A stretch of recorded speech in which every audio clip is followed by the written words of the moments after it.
Viva, sejam bem-vindos a mais uma sessão de celebração e evocação dos 100 anos de José Saramago, aqui na FNAC do Norte Shopping. Já por cá tivemos o Walter Ugumem, hoje temos uma convidada muito especial. Trata-se de Violante Saramago Matos, filha de José Saramago, a única filha ou a filha única, vamos tentar perceber qual das duas.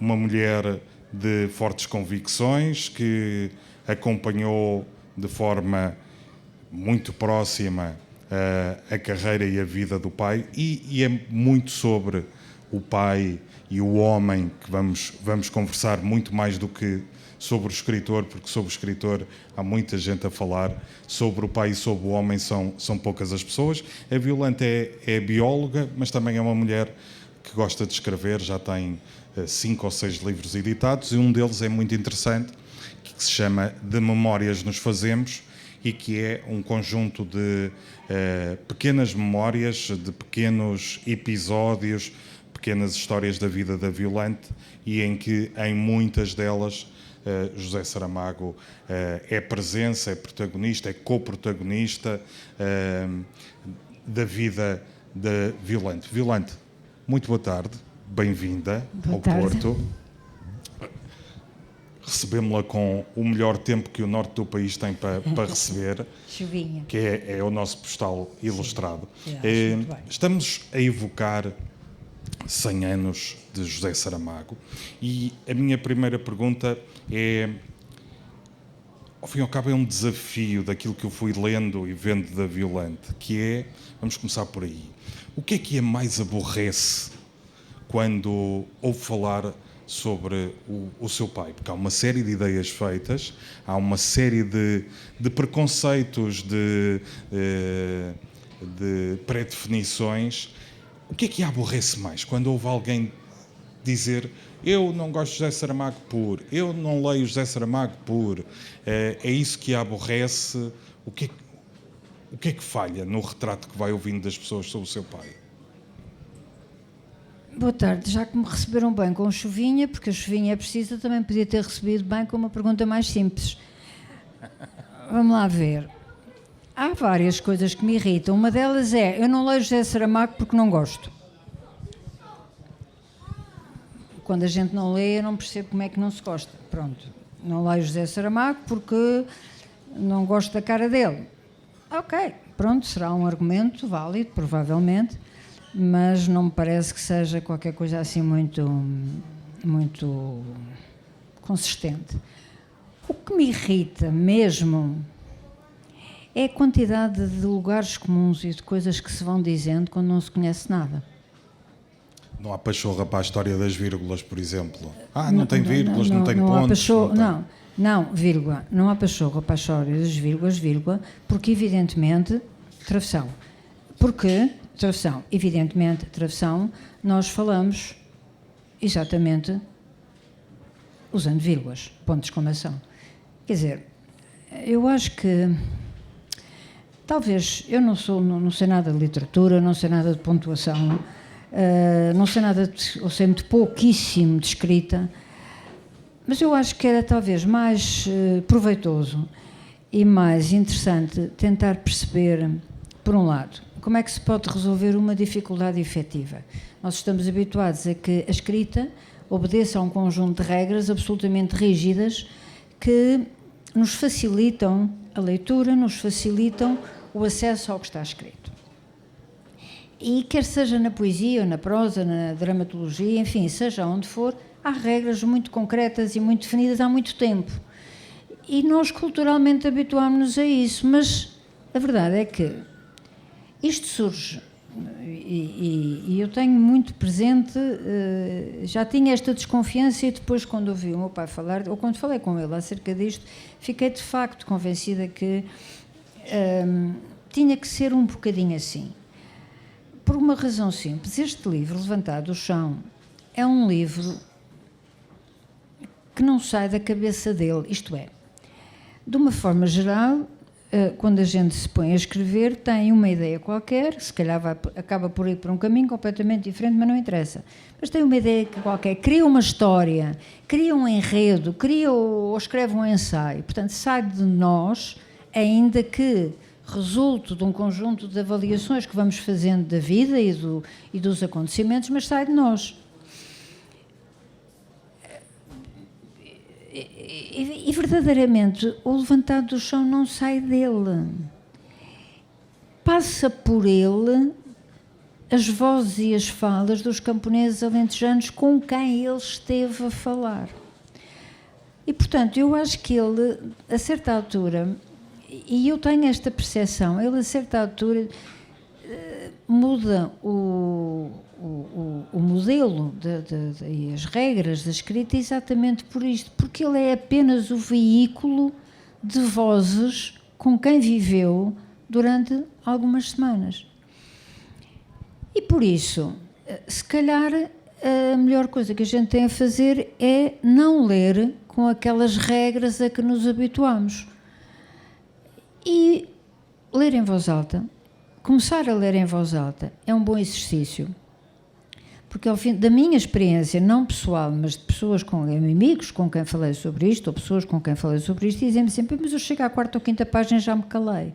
Porque é exatamente isto, a gente entra noutro registro, entra noutra pontuação, que é mais a pontuação oral do que propriamente a pontuação escrita.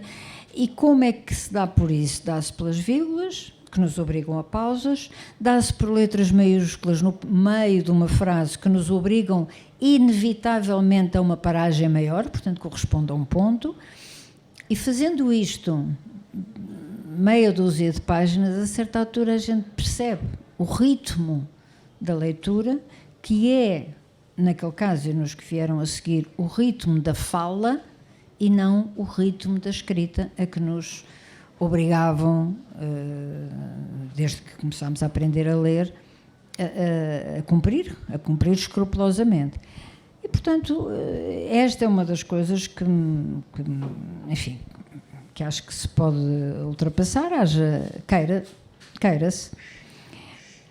E já não falo das coisas que verdadeiramente me irritam, que é um conjunto de afirmações de pessoas que se intitulam muitas vezes biógrafos, e não estou a falar do Miguel Real nem da Filomena, atenção, ainda não li o livro porque não tive tempo sequer de pegar nele, tenho-o em casa, porque eu comprei no Funchal, mas não estou toda a falar deles, estou muito bem com ambos, mas de facto há por aí alguns biógrafos que acham que sem ouvir ninguém nem perguntar nada, enchem páginas e provavelmente os bolsos, inventando histórias e contando mentiras. E isso é que me irrita. Eu comecei por esta pergunta porque tinha como projeto para a nossa conversa pegar em alguns destes clichês e irmos um a um dinamitando com a nossa conversa. O primeiro clichê é: eu não gosto de José Saramago porque é um tipo carrancudo, sisudo, muito austero, pouco simpático. O José Saramago, no contacto pessoal, no dia-a-dia, não era essa pessoa, muito pelo contrário. Cada um anda na rua como lhe apetece. Há pessoas que andam na rua a rir. E eu também me pergunto porque é que as pessoas riram tanto. Deve ser porque estão muito felizes, muito contentes. Já vi pessoas na rua a chorar, provavelmente terão razões para isso. Mas, de uma forma geral, as pessoas na rua andam sérias. Se calhar o que acontece é que o facto de ser conhecido, as pessoas olhavam mais para ele. E é verdade que o meu pai não era homem de andar a rir no meio da rua sozinho, é verdade. Mas a verdade também é que, em primeiro lugar, ele não andava a rir porque talvez não tivesse grandes motivos para rir.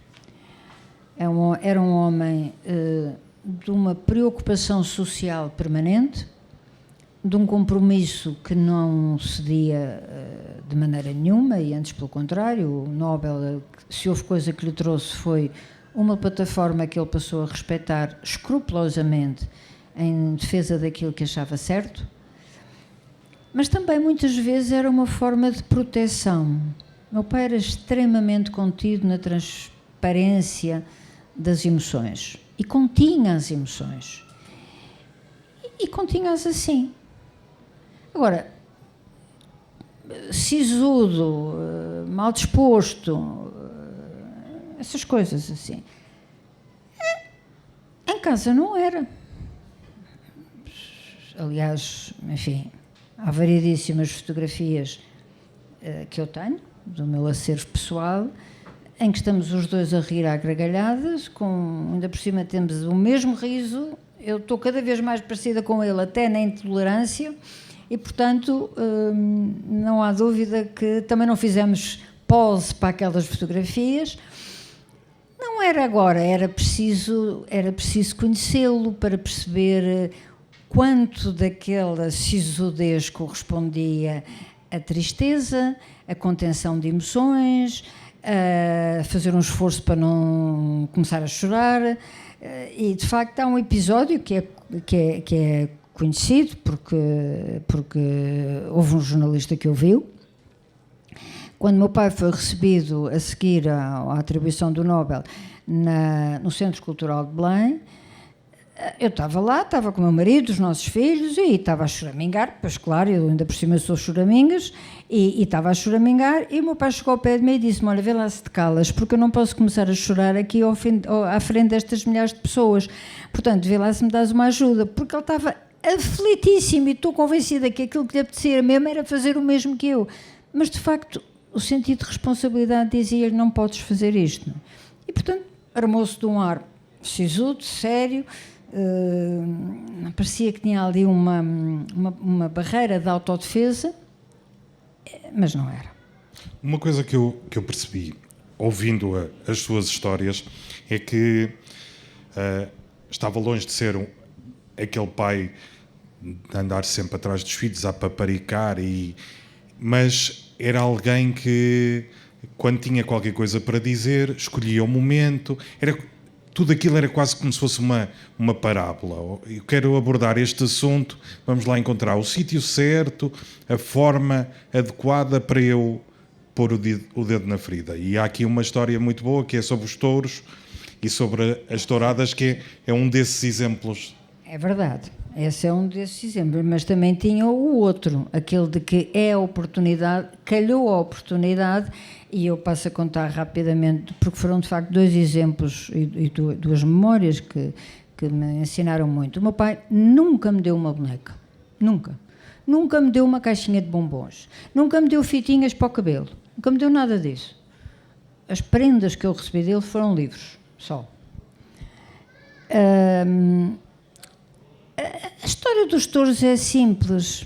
Eu tinha, pai, uns 16 anos e namoriscava um forcado. Por acaso era filho, a gente tem desvios, mas pronto, era filho de um ministro do interior do governo de Salazar. E eu percebia que meu pai não gostava muito daquilo, mas eu achava que era por causa disto. Mas não me disse nada, absolutamente nada. Eu percebia, mas ele não me dizia nada. Até que um dia, chegou às férias do verão, fomos para a Azinhaga, e na Azinhaga ele um dia disse-me: olha, vamos ali ao rio. E pronto, e fomos ao rio, era uma coisa que fazíamos com alguma frequência, mas naquele dia atravessámos o rio, para o lado de lá. O rio Almonde é um rio estreito, atravessa-se muito bem a Vau, e naquele dia, de facto, atravessámos o rio, subimos, e do outro lado, portanto, o rio corre para lá, enfim, a Azinhaga acaba ali, e do outro lado é Alzíria. Subimos a outra margenzinha, que tem um declive, e ficámos os dois ali parados na Alzíria, a olhar para a Alzíria. E o que é que estava na Alzíria? Uma manada enorme de touros. Eu não sei se alguém já viu um touro em liberdade. É um animal absolutamente magnífico. Pela cor, pelo porte, pela imponência, pela presença. É um animal espantoso. E eu fiquei ali com ele, ou ele comigo, e a certa altura ele virou-se para mim e diz-me: olha, és capaz de me explicar porque é que estes animais vão ser massacrados na touradas? Acabou-se o namorico, não perdi nada, ganhei, e de facto criei uma intolerância completa em relação às touradas. É que isto foi preparado, não há dúvida absolutamente nenhuma que ele fez e foi ao sítio, podia-me ter dito, tens vergonha e tal, não sei o quê, mas nunca fez isso. Mas a história da oportunidade também acontecia. Nós, a partir dos meus 8 anos, talvez, mudámos de Lisboa para a Parede. E na Parede, que é ali na linha de Cascais, portanto, aquilo dá perto do mar, não é? E eu gosto muito de praia, sempre gostei do mar, e um dia fiz uma birra que não queria sair da praia à hora do almoço, embora já tivesse lá estado a manhã toda, mas enfim, deu-me pálido. Fiz uma birra, a minha mãe lá me ia tentando consolar, o meu pai não me ligava nenhuma, vinha furioso à minha frente, e no caminho para casa, a certa altura, ele parou. Parou e mandou-me olhar para o lado.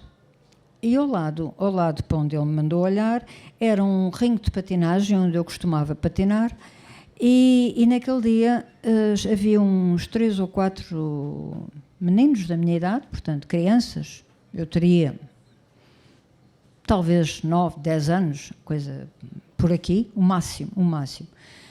E ele disse-me, olha para ali. E de facto eu calei-me. Portanto, no fundo, ele podia-me ter dito, não tens vergonha de estar aí a chorar, passaste a manhã na praia, boa vida, comeste a bola de Berlim, foste tomar banho, fizeste o pino, fizeste construções na areia, e estas crianças que são exatamente da tua idade estão aqui a trabalhar e a alisar o cimento do ringue de patinagem com as mãos. Mas não disse nada, rigorosamente nada, a não ser, olha para ali.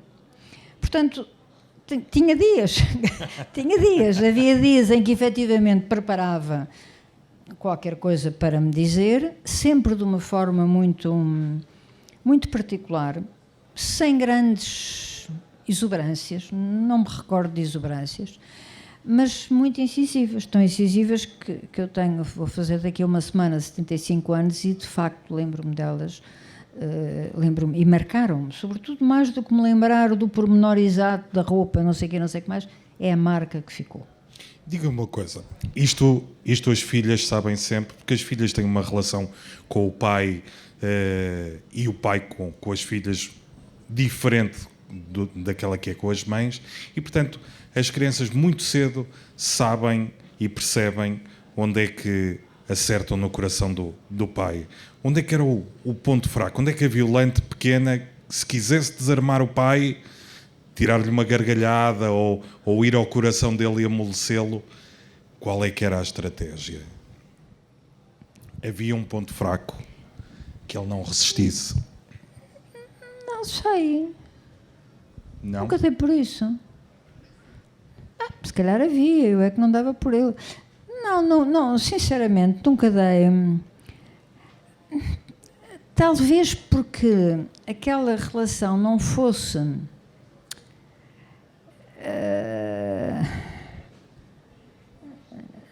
quer dizer, eu nunca precisei de lhe tocar no coração, digamos assim, entre aspas, para ter qualquer coisa. Nunca fiz isso.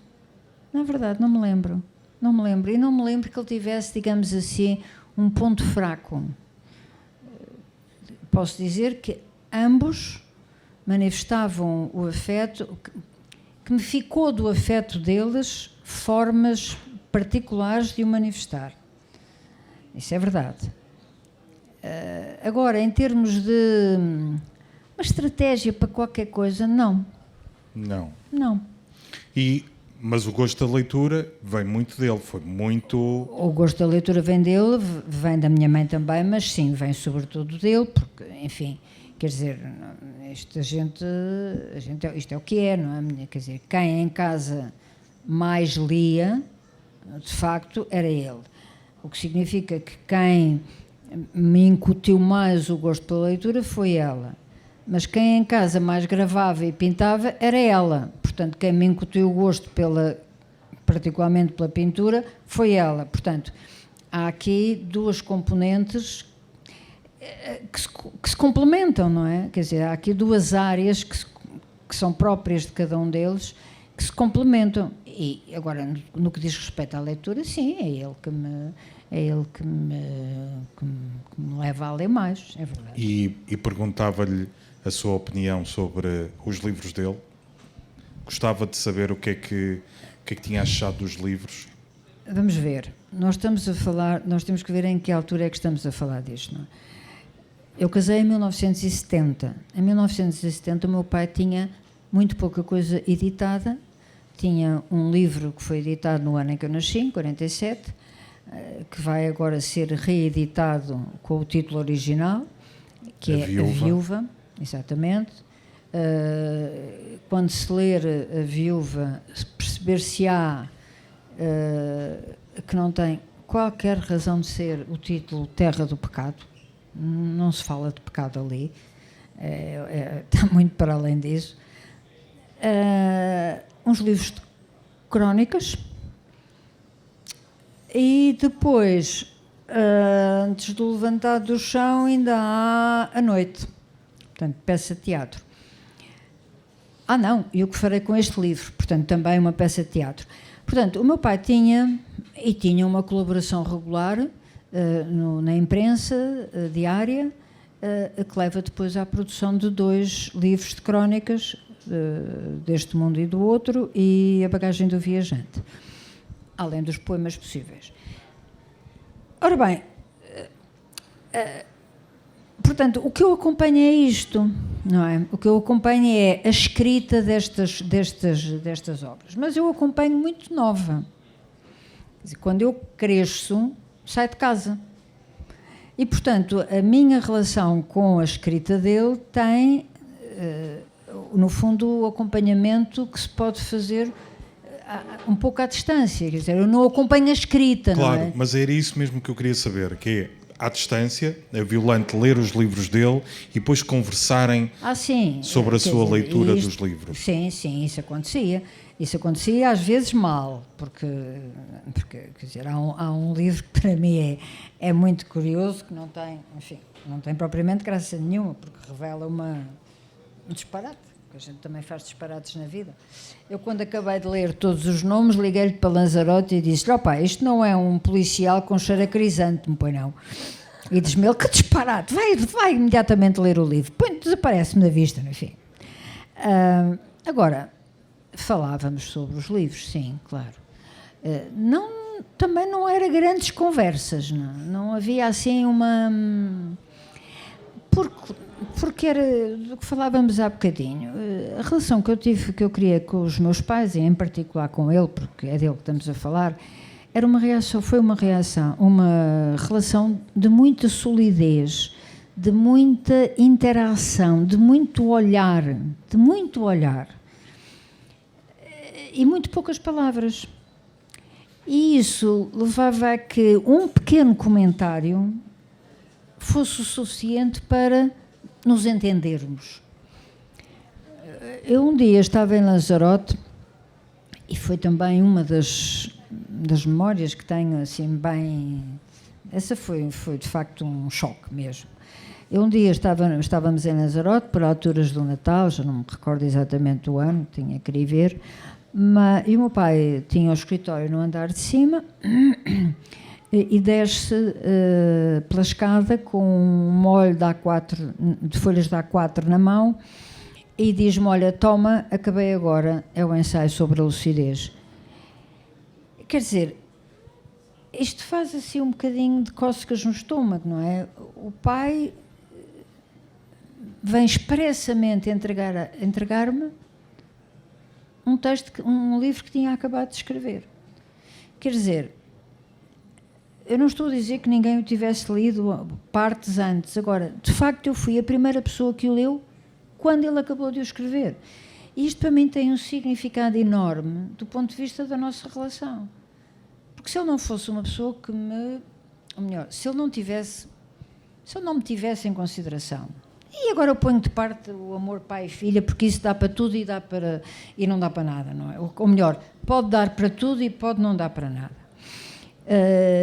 E não é por isso, é porque há respeito, é porque há consideração, é porque há uma relação muito forte. É por isso que ele agarra num livro acabado de escrever e diz-me: toma, acabei-o agora, é o ensaio sobre a lucidez. Eu fui-me enfiar no sofá durante 2 dias e não saí dali. E quando lhe o devolvi, eu praticamente não lhe disse nada. Mas olhei para ele e dei-lhe a mão de uma forma especial. Foi suficiente. E como é que ele reagiu quando lhe disse: na caverna somos nós os dois? Pois é que eu acho que somos mesmo, a questão é esta. E ele ficou sentado, foi em Lanzarote também, foi em Lanzarote. Ele estava sentado no sofá e eu disse: olha, que a Marta e o Cipriano somos nós os dois, não sei se percebeste isso. E eu acho que somos, porque é muito curioso que a mãe da Marta saiba desenhar. Que diabo, podia fazer outra coisa qualquer, mas não, é desenho. E a minha mãe desenhava magnificamente, magnífico. Tinha uma mão para o desenho que era um gosto. E ele ficou a olhar para mim e disse: mas és capaz de ter razão. E pronto, ficou a conversa por aqui, não houve mais. Mas olha, vê lá, não achas que. Não houve, não era preciso, não foi preciso. Não foi preciso. A relação com o meu pai era muito económica, neste aspecto da expressão. Era muito pouco económica no que dizia respeito à intensidade interna dos sentimentos. E, no fundo, se a gente vir bem, é um bocadinho o que ele era no dia-a-dia. Muito contido externamente, mas sempre em ebulição internamente. No fundo era isso. Exato. No fundo era isso. Há outro clichê muito curioso que é: eu não gosto do Saramago por causa das ideias políticas dele. Portanto, é um comunista, eu não gosto de comunistas, não gosto do José Saramago.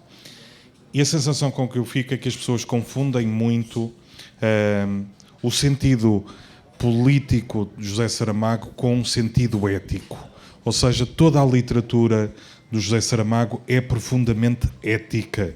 É sobre como nós devemos enfrentar as situações, os acontecimentos, as pessoas, sobre aquilo que é justo, não é justo, que é correto, que é honesto. É um comportamento ético muito mais do que dizer: não, a sociedade deve estar organizada assim e quem deve estar no poder é assado. Há essa confusão. As pessoas têm dificuldade em perceber a diferença entre uma coisa e a outra. Eu acho que se criou essa confusão, mas não há essa confusão. Eu posso admitir que uma pessoa não goste, e com certeza que admito, que não goste do meu pai. Por que não? Pronto, não tem razões. Não gosta dele, não gosta do que ele dizia, não gosta do que ele pensava, não gosta disto, daquilo e daquilo outro.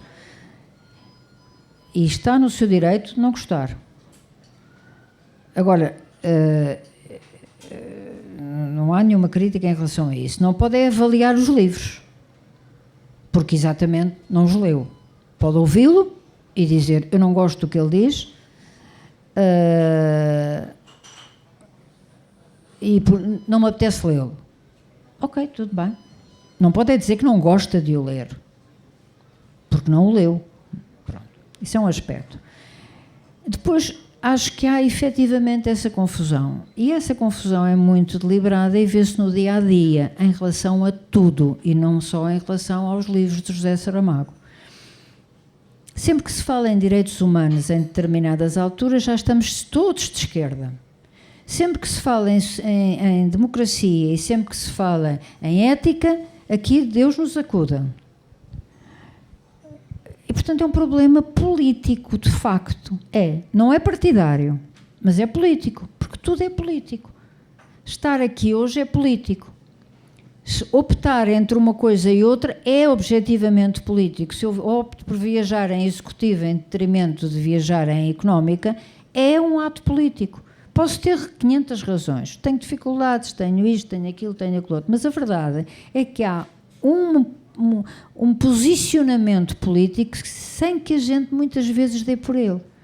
Se eu faço um juízo de valor sobre uma pessoa que eu encontro na rua e que não tem casa e que dorme ao relento e que, e que vive em condições abaixo de humano, enquanto a minha cadela tem tudo, efetivamente isto é um olhar político sobre as coisas. Que se queira confundir isto, baralhando tudo e dizendo, muito bem, mas ele era do PCP e eu não gosto do PCP. As pessoas estão no seu direito, mas têm que demarcar terreno. Ou estamos a falar de política ou estamos a falar de partidos, que não é exatamente a mesma coisa. Mas também não percebo onde é que está o grande problema. Porque certamente, porque a questão é esta, eu sou ateia, eu nem batizada sou. Graças a Deus somos dois. Então pronto, nem batizada sou, mas eu li a última encíclica do Padre Francisco. O que é que isto torna de mim? O que é que isto me faz a mim? Faz-me católica por causa disso? Torna o Papa Francisco ateu por causa disto? Se há homem que eu tenho um respeito enorme e se há a imagem que me ficou marcada do princípio da pandemia, é o Papa Francisco a atravessar a Praça de São Bento, de São Pedro, São Pedro, em Roma, com a praça completamente vazia. A imagem de solidão, de tristeza, de emoção que aquela fotografia transporta é uma coisa impressionante. Ou para mim foi uma coisa impressionante. Isto faz de mim católica? Papa de Roma? Ou faz do Papa Francisco um ateu empedernido? Não faz. Não faz. As atitudes das pessoas têm que ser avaliadas exatamente por aquilo que elas são, comportamentos. E isto não é partidário. E, portanto, quando se quer misturar isto, quando se quer... Porque, vejamos, o Papa Francisco podia não ter atravessado a Praça de Roma. Não estava ninguém. Não estava sequer ninguém para abençoar. Tinha ficado no recolhimento do Palácio de São Pedro, provavelmente a pensar a mesmíssima coisa, mas não tinha feito aquela travessia. Não tinha mostrado a sua dor, a sua tristeza, o seu abatimento. Esta escolha é política, não é partidária. E esta diferença que não se quer fazer, muitas vezes leva a que as pessoas se deixem confundir por duas coisas que não têm rigorosamente nada a ver com uma com a outra. E por isso, quando dizem, mas ele tem ideias, pois está bem, mas e o que é mau nas ideias dele? É ser eticamente correto? É ser vertical? É ser comprometido com a sociedade? É defender os direitos humanos? É ser intransigente com a intolerância? É ser intransigente com as desigualdades? É ser intransigente com a defesa, com a destruição do meio ambiente? Estas é que são as ideias dele. Isto é mau. São más ideias. Eu vou mais longe, que é, por muito que possamos não concordar com as ideias dele, há uma coisa que todas as pessoas deviam dar o mérito e o crédito. É que nos dias que correm, e quando falo de dias que correm, falo nos últimos 20, 30 anos,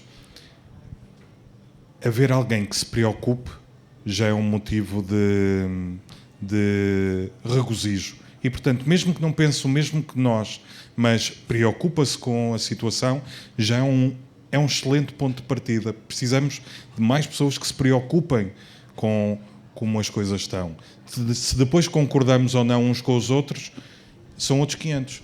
Sim, exatamente. Quer dizer, é exatamente isso. É porque qual é o inverso disto? É não pensar sobre as coisas, é pensar com o nosso umbigo, é não ser capaz de se condoer com uma quantidade de problemas e de situações que se vão arrastando e dramaticamente agudizando. Mas, repito, cada um tem a sua... tem direito ao seu pensamento, ao seu modo de viver em comunidade, mas também tem deveres. E os deveres passam também por respeitar as outras opiniões. Ora, quando eu digo eu não leio porque não gosto dele, tudo bem. Agora, o não leio porque não gosto dele não pode depois desencadear uma série de calúnias e de insultos, que é o que normalmente acontece. Porque aí já ultrapassamos a barreira do respeito. Porque o respeito é mútuo. A democracia vira para dois lados. Quer dizer, eu tenho que respeitar os outros, mas o inverso também é verdadeiro. Aliás, o meu pai tinha uma frase muito interessante. Quer dizer, eu detesto convencer pessoas. E realmente ele não convencia pessoas. Porque se uma pessoa está convicta e eu vou lá e dizer, mas olha, mas vê lá, tu não achas que era melhor não sei o quê? E a pessoa diz, não, eu não acredito, não quero, não posso, não vou, não gosto. Epá, mas vê lá se não sei o quê. Isto para já é uma falta de respeito com a outra pessoa, com o pensamento da outra pessoa, com a maneira de ser da outra pessoa. Agora, o inverso também é verdadeiro. E este inverso, muitas vezes, é que não se verifica. Cada um de nós gosta muito de ser respeitado, mas, às vezes, esquecemos que o respeito é um vetor com duas bionívocas, quer dizer, vai para um lado e vai para o outro. E, portanto, o que acontece, o que acontece é que eu acho que há uma... como é que eu ia dizer? Eu acho que, no fundo... há aqui uma certa, eu não vou dizer que é toda a gente, mas há aqui uma certa artimanha em dizer, bem, eu tenho que deitar o Saramago abaixo, eu tenho que dizer mal do Saramago, vamos lá ver por onde é que eu posso pegar. Ok, é comunista, não gosto do gajo, ele é comunista, portanto eu não tenho nada a ver com isso. Sim, está bem, mas alguma vez algum livro, alguma intervenção esteve lá a bandeira do PCP, fora das atividades partidárias a que cada um tem direito, evidentemente? Não teve. Intervenção em defesa das mulheres, intervenção em defesa dos povos, intervenção em defesa do ambiente, intervenção pelos direitos humanos.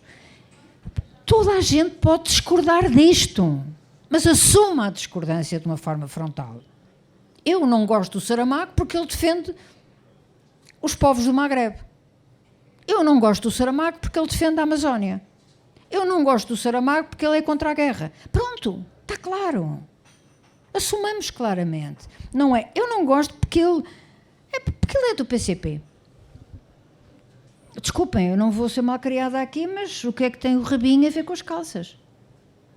E, portanto, acho que há, em parte, alguma forma assim meia enviesada de se dizer que realmente o que não se gosta mesmo é daquilo que ele defendia.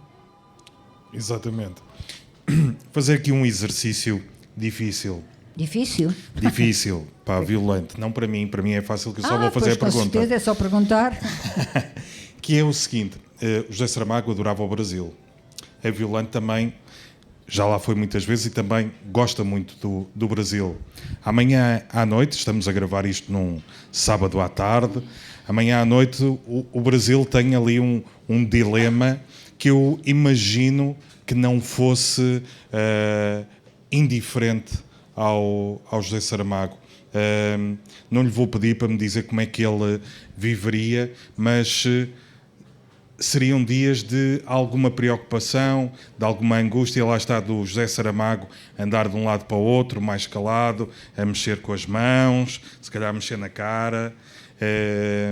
Sentia-se esse turvelinho interior perante um momento decisivo para um país que ele gosta muito e que era como se fosse dele. Sim, é verdade que sim. Eu penso que o meu pai, se fosse vivo hoje, estaria bastante mais angustiado do que eu estou. Bastante mais aflito, não é? Porque sim, o Brasil vive uma situação muito complicada.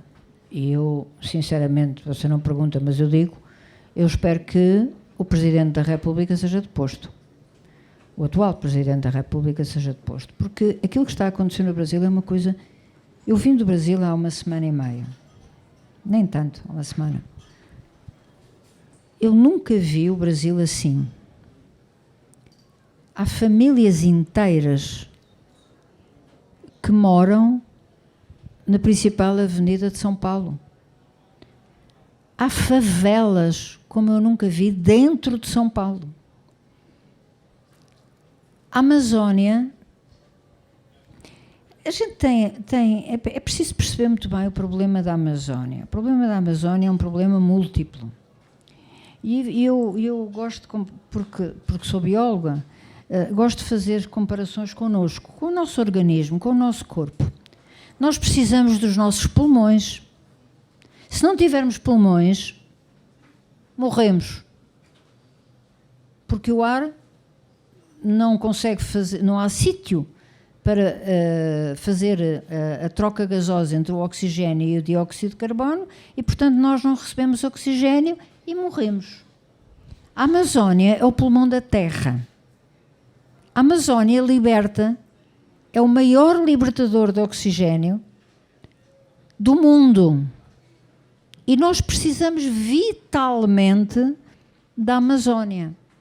E o que se está a fazer na Amazónia, com a desmatação e a queima descontrolada, está a afetar o mundo inteiro para enriquecimento ilícito de muito pouca gente. E se pensamos que esta coisa de é mais uma árvore, menos uma árvore, não é. Além de que na Amazónia vivem povos, na Amazónia vive gente, na Amazónia vivem muitas espécies de seres vivos. E, portanto, a atitude perante a Amazónia é uma atitude perante o mundo, perante a vida. Quando eu vejo, como todos vimos, um comportamento absolutamente inacreditável de um presidente do governo a imitar um desgraçado que está a morrer no hospital com Covid por falta de ar, a mim choca-me enquanto pessoa. Choca-me que isso possa acontecer. Choca-me que alguém goze com o sofrimento dos outros. Choca-me que alguém defenda a tortura. A mim choca-me. Porque passei por isso. Não, não é porque passei por isso. É porque me choca, ponto final. E, portanto, eu desejo sinceramente, e é estranho, mas eu digo-lhe com franqueza, ainda bem que o meu pai não viu. Ainda bem que o meu pai não teve tempo para assistir à situação a que nós chegamos. Porque ele ia ficar profundamente desgostoso, profundamente amargurado. Porque aquilo em que nós estamos a viver hoje não é só no Brasil. Aquilo que vivemos, aquilo que vimos de matar um homem a sangue frio, porque sim, sufocando-o com o joelho, filmado. E quantos não terão morrido assim, mas nós não sabemos porque não foram filmados? E a gente passa por isto. E parece que estamos todos anestesiados. E passamos a achar, pronto, a televisão trouxe e é natural. Não, não é natural. A humanidade não pode ser isto. Eu não quero deixar para o meu neto isto. Sinceramente. E acho que vamos conseguir não fique isto para os seus netos e bisnetos e gerações futuras. Violante, isto está a ser gravado. Nós vamos interromper aqui, porque as pessoas estão... Vocês mandam isso para o Brasil, eu nunca mais consigo entrar no Brasil se o Bolsonaro ganha. Estou feita. Não se preocupe, porque isso não vai acontecer. Espero bem que não. Nós aqui na loja vamos continuar a conversar mais 5, 10 minutos, mas quem for ver o vídeo vai ficar por aqui. Nós vamos dar aqui uma vantagem a quem saiu de casa com este sol lindo que está lá fora e veio cá juntar-se a nós, portanto vai ter a vantagem de ter mais uns minutos. Para quem nos acompanha através de vídeo, ficamos por aqui. Violante, muito obrigado, foi um prazer e para mim isto foi quase, isto não é uma mesa pé de galo, mas podia ser porque eu convivi algumas vezes com o José Saramago e em muitos momentos durante esta conversa eu pressenti-o aí num gesto, num trejeito e é bom e é estranho ao mesmo tempo, porque estar a falar com uma pessoa e rever uma outra nesta conversa foi muito bom. Agora imagino como é que eu fico quando vejo um vídeo meu. Compreendo. Quem quiser saber mais sobre as memórias da Violante Saramago Matos, está aqui o livro De Memórias Nos Fazemos, onde ela conta algumas destas histórias que aqui falamos e muitas outras.